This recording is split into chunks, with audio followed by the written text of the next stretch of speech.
आज हम बात करेंगे हमारे हाथ की रेखाओं के बारे में, यानी हमारी भाग्य रेखा। भाई हाथ की रेखाएं तो सबके पास है, कुंडली कोई समझता हो या ना समझता हो, है ना। हाथ की रेखाएं सबके पास होती है। तो ये हमारी हाथ की रेखाओं से हम अपने भाग्य को कैसे अच्छा कर सकते हैं, इस पर बात करेंगे।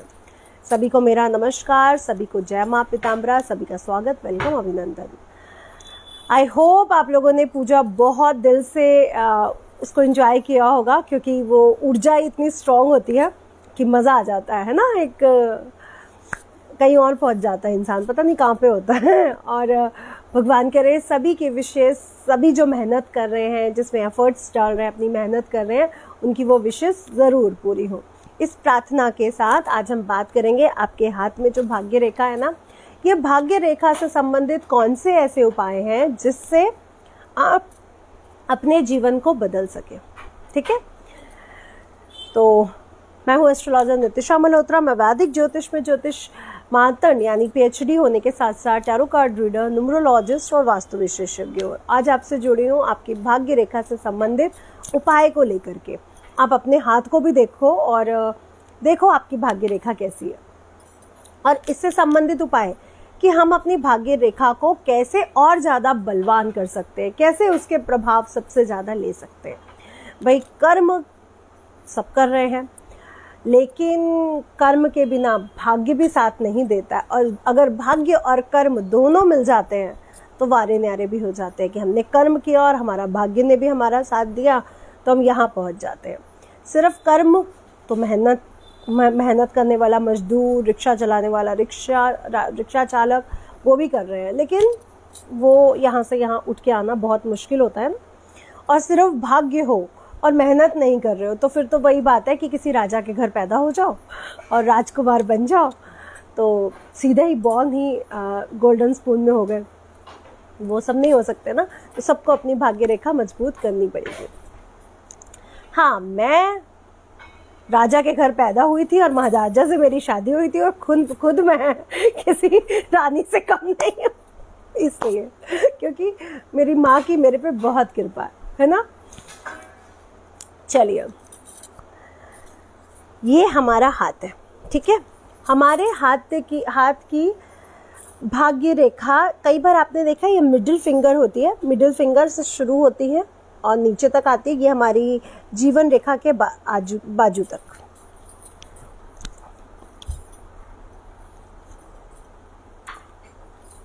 यानी ये वाली लंबी वाली दिख रही है, ये हमारी जीवन रेखा हो गई। तो ये लंबी वाली हमारी भाग्य रेखा होती है, ठीक है।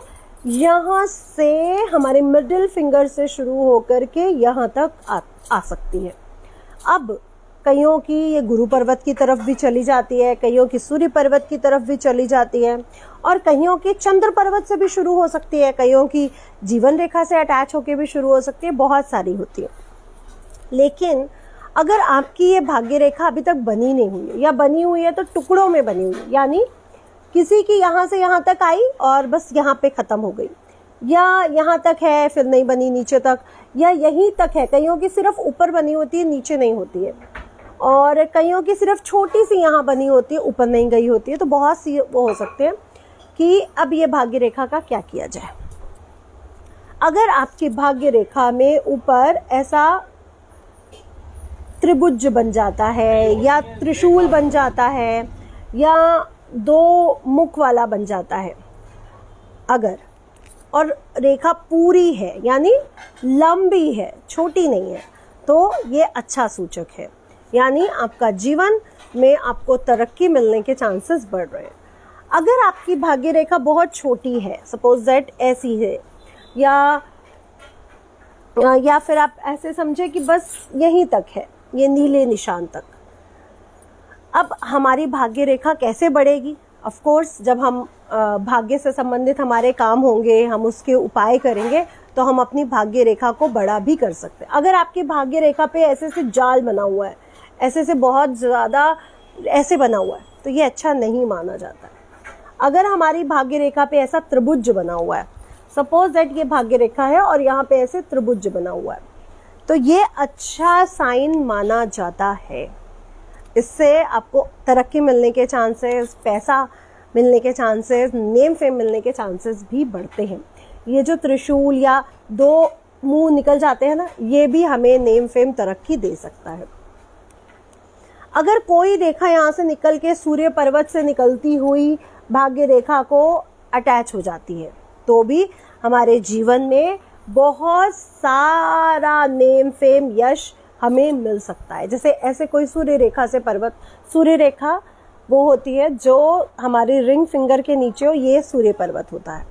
यहाँ से निकलती हुई कोई रेखा हमारे भाग्य रेखा को अगर अटैच होती है तो हमारे जीवन में हमारा नेम फेम भी बढ़ता है और सरकार से संबंधित, सरकारी चीज़ों से संबंधित हमें, जैसे अवार्ड आपको कैसे मिलते हैं, रिवॉर्ड, अवार्ड, आपको कोई सम्मान कैसे मिलता है ना, सम्मानित होना, प्रधान कोई राष्ट्रपति द्वारा पद्म उससे सम्मानित है, कोई किससे, तो ऐसा होने से उसको सम्मान मिलता है, उसको समाज से, उसको सरकार से कोई बड़ा सम्मान मिलने के चांसेस होते हैं।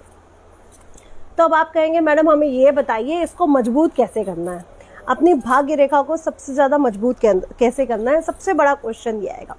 अच्छा, भाग्य रेखा हमारी कहाँ से शुरू होती है, हमारे शनि पर्वत से, शनि की उंगली है शनि पर्वत से। तो शनि पर्वत से जो भाग्य रेखा हमारी शुरू हो रही है, अगर वो हमारी जीवन रेखा से जुड़ जाती है, यानी ये जीवन रेखा है और ये जीवन रेखा से जुड़ जाती है, तो भी हमें जीवन में भले ही थोड़ी सी मेहनत ज़्यादा करनी पड़े, परेशानियाँ ज़्यादा हैं, लेकिन हमें नेम फेम तरक्की मिलेगी ही मिलेगी। और जिनकी चंद्र पर्वत से शुरू होती है उनकी माता द्वारा, दूर किसी विदेश द्वारा या जीवन में किसी स्त्री के द्वारा भाग्योदय होता है। अब उपाय पे आ जाते हैं। उपाय क्या करना है, अगर आप डेली, और ये आप लोग जानते भी हैं, सिर्फ करने में थोड़ी आनाकानी है कि हमें कौवा दिखता नहीं है, हमें गाय ढूंढी नहीं जाती है, हमें ये नहीं होता है, हमारे पास सुबह टाइम नहीं होता है, बहुत से स्टोरीज। लेकिन प्लीज़ अगर आप रोज़ खाना बनाते समय, सुबह का ब्रेकफास्ट बनाते समय 3 छोटी छोटी सी प्यारी सी रोटी उनके लिए भी बना दोगे, एक डॉग के लिए, एक काले कौवे के लिए और एक गाय के लिए, मैं आपको सच बोल रही हूँ, आपकी भाग्य रेखा 6 महीने में प्रबल होनी शुरू हो जाएगी। इस पर थोड़ी सी शक्कर लगाइए या गुड़ लगाइए और इसे कौवों को, डॉग को और गाय को ज़रूर खिलाइए। पहला तो सबसे अचूक उपाय है अपने पूरे हाथ की रेखाओं को बदलने का। दूसरा, मेहनत, कर्म, क्योंकि शनि महाराज है कर्म प्रधान। गीता में कर्म का फल समझाया गया है कि कर्म कर और फिर इच्छा मत कर, फिर हम पे छोड़ दे। तू इच्छा करेगा, तू मांगेगा मुझे एप्पल चाहिए और हो सकता है मैं तुझे एप्पल का टोकरा दे दूँ। अब तूने एप्पल मांगा तो मुझे सिर्फ एप्पल देना पड़ेगा और मेरा मन था तुझे एप्पल का टोकरा देने का। तो कर्म कर और फल की चिंता मुझ पर छोड़ दे, ये है गीता का वो। हाँ, अच्छा देते हो बबीता जी, तो क्या आपको रिस्पॉन्स मिल रहा है? आप खुद बताओ कि लाइफ में अपने हाथ को देख लो या अपने जीवन के ग्राफ को देख लो, मिल रहा है या नहीं मिल रहा रिस्पॉन्स? मिल रहा है ना। पहला उपाय कि कौवे को, गाय को और डॉग को रोटी ज़रूर डाले, दूध के साथ खिला दे, चीनी लगा के खिला दे, थोड़ा सा देसी की चीनी लगा के खिला दे, जैसे मर्जी खिला दे, बहुत अच्छा रहता है। अच्छा है ना रिजल्ट बबीता? जब आपको अच्छा रिजल्ट मिल सकता है तो दूसरों को भी अच्छा रिजल्ट मिल सकता है ना, सबको मिल सकता है, बस दिल से करना है जो भी करना है। दूसरा उपाय ये रहता है कि अपने कुल देवी देवता की, अगर आपको कुल देवी देवता नहीं पता है तो माँ दुर्गा की ही, सब रूपों में से हमारी कुल देवियों का वो हुआ है, तो माँ दुर्गा को ही मनाना शुरू कर दो। यानी ओम ऐं ह्रीं क्लीं चामुंडाय विच्चे, जो दुर्गा जी का निर्वाण मंत्र है, इसकी चैंटिंग रोज करनी चाहिए हम सबको। उससे क्या होगा, हमारी कुल देवता या कुल देवी हमसे प्रसन्न होगी और हमारे साथ कोई भी बुरा इम्पैक्ट जुड़ ही नहीं सकता, क्योंकि जिस पर कुल देवी देवता का आशीर्वाद होता है वो जीवन में हमेशा आगे बढ़ता है। अगर आपकी कुल देवी आपसे रुष्ट है तो भी ये उपाय ज़रूर करें कि आपको नहीं पता है, आपको लग रहा है कि रुष्ट है, कई बार आपको बोला गया है कि आपकी कुलदेवी रुष्ट है, तो आप दुर्गा जी की पूजा डेली अपने घर में करना शुरू करें। कंजके खिलाएं, दुर्गा जी को श्रृंगार का सामान अर्पित करें, नारियल अर्पित करें, है ना। अगर आपको पता है कि हमारी कुलदेवी को ये चढ़ता था, हमारे बुजुर्ग बताते हैं, तो वो चीज़ चढ़ा दीजिए। अगर आपको नहीं पता है आपकी कुल देवी को क्या चढ़ता था, तो नारियल है, श्रृंगार का सामान है, चुंदरी है, छत्र है चांदी का, भोग लगा सकते हैं आप गुड़ का, खीर का, ऐसा कोई भी सिंपल जितना आप जानते हो उतना कर लो। अब किसी की उग्र देवी भी हो सकती हैं, किसी की शांत देवी भी हो सकती हैं, वहाँ पे थोड़े से कंफ्यूजन हो सकते हैं कि अब उनको क्या चढ़ाना है। अदरवाइज आप नारियल हर हाल में चढ़ा सकते हो, मीठी बर्फ़ी है, सफ़ेद बर्फ़ी है, खीर है, आप हर हाल में चढ़ा सकते हो। दूसरी बात, आप लोग कंजके ज़रूर खिलाओ। कंजके खिलाने से, सुहागने खिलाने से भी हमें माँ दुर्गा का पूरा आशीर्वाद मिलता है, तो ये ज़रूर आप खिलाएं। इससे भी हमारी भाग्य रेखा बहुत ज़्यादा मजबूत होती है, बहुत ज़्यादा। थर्ड थिंग क्या भाई, नेम फेम सबको चाहिए, है ना। चाहे हमारी भाग्य रेखा बनी हो, सूर्य रेखा ना बनी हो, तब भी नेम फेम हम सबको चाहिए कि नहीं चाहिए। तो सूर्य देवता को जल चढ़ाने की आदत डाल लो। आजकल हम सब ने लेट उठना शुरू कर दिया है, लेट उठने के साथ साथ सूर्य देवता को जल भी लेट चढ़ता है, और कुछ घरों में अब चढ़ना ही बंद हो चुका है। जो पेरेंट्स आज तक सूर्य देवता को जल चढ़ा रहे हैं, वो अपने बच्चों को कह कह के थक चुके हैं कि बेटा उठ जाया करो, सुबह जल चढ़ा दिया करो, सुबह जल चढ़ा दिया करो, बट कोई सुन नहीं रहा है। तो प्लीज़ बच्चों उठो सुबह और सूर्य देवता को जल चढ़ाने की आदत डालो। भले ही दोपहर को अगर आपको नींद आ रही है तो 12 बजे 1 बजे सो जाओ, बहुत अच्छा रहेगा। रेस्ट लेना चाहिए, हमारी बॉडी का भी चार्जिंग ख़त्म हो जाती है ना, तो चार्जिंग लगाते फ़ोन को, तो हमें भी थोड़ी सी चार्जिंग ले लेनी चाहिए। लेकिन प्लीज़ दोपहर में सो, सुबह उठकर सूर्य देवता को जल ज़रूर चढ़ा दीजिए। जिनकी कुंडली में सूर्य और राहु का ग्रहण दोष है, वो सूर्य देवता को जल बिल्कुल ना चढ़ाएं, लेकिन गायत्री मंत्र का जाप सुबह उठ के सूर्य देवता को लाल फूल अर्पित करते हुए चैंटिंग कर सकते हैं। तीसरा उपाय, आप लोग अगर डेली अपने घर में या मंदिर में जा कर के एक चमेली के तेल का दीपक अगर हनुमान जी को अर्पित करते हैं, तो हमारे कर्म प्रधान, हमारे कर्मों के देवता शनि देव प्रसन्न हो जाते हैं, जिनकी प्रसन्नता से हमारे जीवन में हमारी भाग्य रेखा मजबूत होती है। तो डेली अगर आप हनुमान चालीसा पढ़ते हैं, हनुमान जी का सामने एक चमेली के तेल का दीपक जलाते हैं, तो आपको अच्छे रिस्पॉन्स मिल सकते हैं। कौवे को शनि देव से जोड़ा गया है, आप लोग जानते हैं, है ना। काल भैरव से डॉग को जोड़ा गया है, शनि देव को भी जोड़ा गया है, तो उनको प्रसन्न ज़रूर रखिए। यानी कौवे को और डॉगी को नित्य डेली पहली रोटी उनके लिए ज़रूर बनाएं। और गाय को प्रसन्न करने से आपकी कुल देवी, आपके शुक्र, आपकी दुर्गा कितनी ग्रह प्रसन्न हो जाते हैं, तो ये भी ज़रूर करें। आप लोगों के इससे संबंधित जो भी प्रश्न हैं आप इस पे टाइप कर सकते हैं। Thank you Sarita ji, thank you darling. जो भी अपने बर्थ चार्ट का एनालिसिस लेना चाहे हमारे 8933807108 नंबर पर अपॉइंटमेंट बुक करा सकता है, जो चार्जेबल है, जो पेड है। आपका कुंडली का विश्लेषण मेरे द्वारा किया जाएगा, इसलिए ये मत सोचिए कि कौन करेगा। व्हाट्सएप पर मैसेज करें अपनी अपॉइंटमेंट जो भी लेना चाहते हैं। दीपशिखा, जो भी आप कह रहे हो ना कि कौवे आजकल दिखते नहीं, क्यों नहीं दिखते हैं? क्योंकि हम लोगों ने उनको पूछना छोड़ दिया। अब वो बेचारे भूखे ही रह जाएंगे, तो वो या तो अपनी जहाँ पे उनको ईजिली कुछ भोजन मिल जाता है, सड़ा गला मांस मिल जाता है, कुछ कूड़े के ऊपर पड़ा वहाँ पे वो मिल जाएंगे, या फिर जहाँ पे वो प्रॉपर उनको रोटी डाली जा रही है वहाँ पे मिल जाएंगे, है ना। अगर हम उनको रोज रोटी डालनी शुरू कर दें तो वो हमें फिर मिल जाएंगे। और आपको पता है हम लोगों का पितृ दोष भी शांत हो जाएगा, हमारे कुंडली में पड़े हुए बुरे प्रभाव भी शांत हो जाएंगे अगर हम ये तीनों को रोटी डेली डालने लग जाए।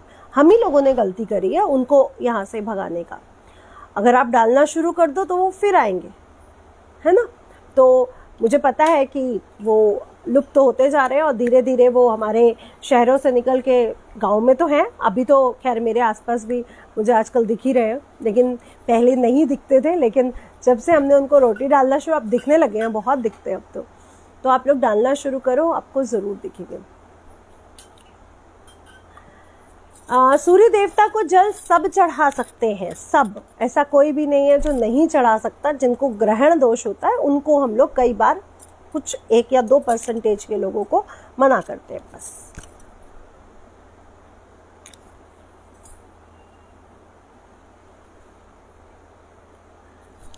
इस टॉपिक से संबंधित कोई क्वेश्चन है तो आप ज़रूर पूछ सकते हैं। ऋण के लिए पैसा निकालने के लिए मैं बहुत सारे उपाय बता चुकी हूँ, आप एक बार वो देखो, आपको बहुत अच्छा रिस्पॉन्स मिलेगा।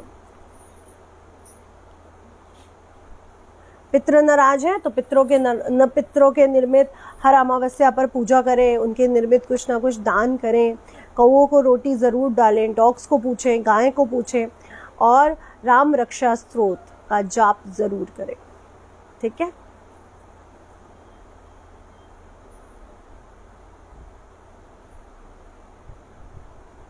ऐसे नहीं है सुनीता जी, आपका 12 हाउस है, 12 हाउस में से किसी ना किसी हाउस में तो सूर्य होंगे ही होंगे, तो ये कोई क्वेश्चन नहीं है कि इस हाउस में है तो हम जल चढ़ा सकते हैं या नहीं चढ़ा सकते, है ना, क्योंकि हाउस तो सिर्फ 12 ही है, ऐसा थोड़ा ना कि 1000 है या 1800 समथिंग है तो हम नहीं चढ़ा सकते, बिल्कुल चढ़ा सकते हो, कोई डाउट मन में मत रखो, जल चढ़ाओ। हाँ हाँ बिल्कुल, अगर मंदिर के ऊपर आपके घर के उधर आ रहे हैं तो बिल्कुल रोटी जाके डाल सकते हो। हाँ जी कंचन जी, बीमारी ठीक करने के लिए, उपाय के लिए आप दुर्गा कवच का पाठ डेली करें, और अगर दुर्गा कवच यंत्र आप लेना चाहें तो आप हमारे सेम नंबर 8933807108 पर अभिषेक जी से दुर्गा कवच यंत्र भी बुक करवा सकते हैं। ठीक है,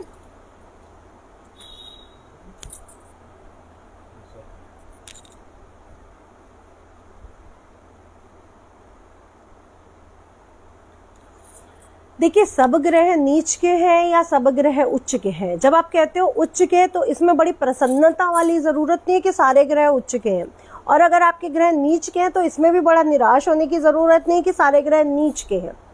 समझना पड़ेगा कि उनकी षड्बल में क्या पोजीशन है, वो जिस भाव में नीच के हुए, वो राशि में नीच के होंगे ना, वो भाव उनको दिग्बल तो नहीं दे रहा है। अगर दिग्बल में होते हुए ग्रह नीच का तो वो अलग इम्पैक्ट देगा, अगर वो बुरी स्थिति में बैठा हुआ ग्रह नीच का तो वो अलग प्रभाव देगा। तो ये तो प्रभाव हम कुंडली द्वारा ही देख सकते हैं ना, तो इसके लिए टेंशन ये ना लें कि सारे ग्रह नीच के हैं। चाहे नीच का ग्रह हो चाहे उच्च का ग्रह, पावर तो सब में है ना कि नीच का या उच्च का है, या तो ये बहुत बड़ा साइंटिस्ट है या तो ये बहुत बड़ा डाकू है। नाम तो डाकुओं के भी हुए ना, है ना, अंगुलीमाल डाकू भी तो प्रसिद्ध हुए ना, सब जानते हैं उनके बारे में। तो नीच के ग्रहों से डरने की ज़रूरत नहीं है, उनसे संबंधित चीज़ों का दान करवाओ, ज़्यादा से ज़्यादा करवाओ, उनके इम्पैक्ट अच्छे हो जाएंगे। ठीक है, एक बार बर्थ चार्ट ज़रूर दिखवाना।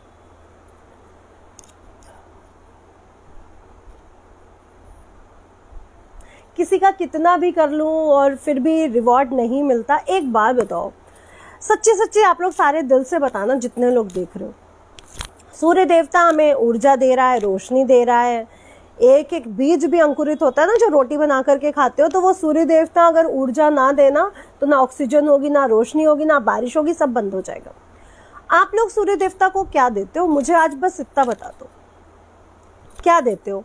भगवान का तो चलो कई लोग कहेंगे भगवान होता ही नहीं है, कई लोग कहेंगे यही हमारा ये होता है वो होता है, भगवान होता ही नहीं है। चलिए भगवान को मैं एक बार नहीं बात कर रही, सूर्य देवता तो सबको दिखते हैं, हर कस्टम के इंसान को दिखते हैं, हिंदू मुस्लिम सिख ईसाई सबको दिख रहे हैं। आप मुझे ये बताएं सूर्य देवता को हम क्या देते हैं? जब हम नहीं किसी को दे रहे हैं और हम किसी से क्या ले लेंगे?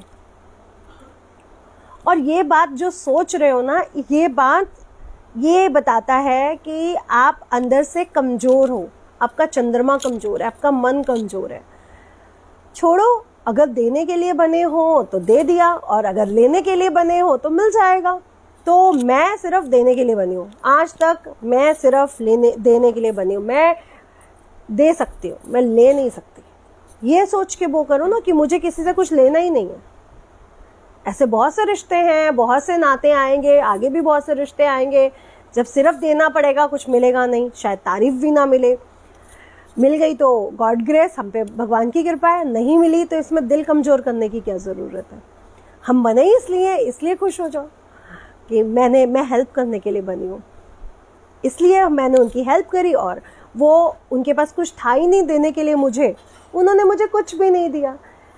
देखिए, जब आप किसी की हेल्प करते हो मेंटल गिफ्ट के रूप में, पैसे के रूप में, तो आपके पास था तभी तो दिया ना, तो भगवान ने आपको इस लायक बनाया कि आपके पास था, उसने आपको वापस नहीं दिया, उसने आपको नेम फेम नहीं किया, उसने आपकी तारीफ नहीं करी, उसने आपका पैसा वापस नहीं लौटाया, इट मीन्स वो देने के लायक ही नहीं था, यानी उसके पास पैसा नहीं था। अब आप कहोगे मैडम उसके पास पैसा था पर उसकी नीयत नहीं सही थी, तो हाँ जी, किसी को कुछ देने के लिए नीयत भी तो अच्छी होनी चाहिए ना, सारा खेल ही तो यहाँ पे नीयत का ही है।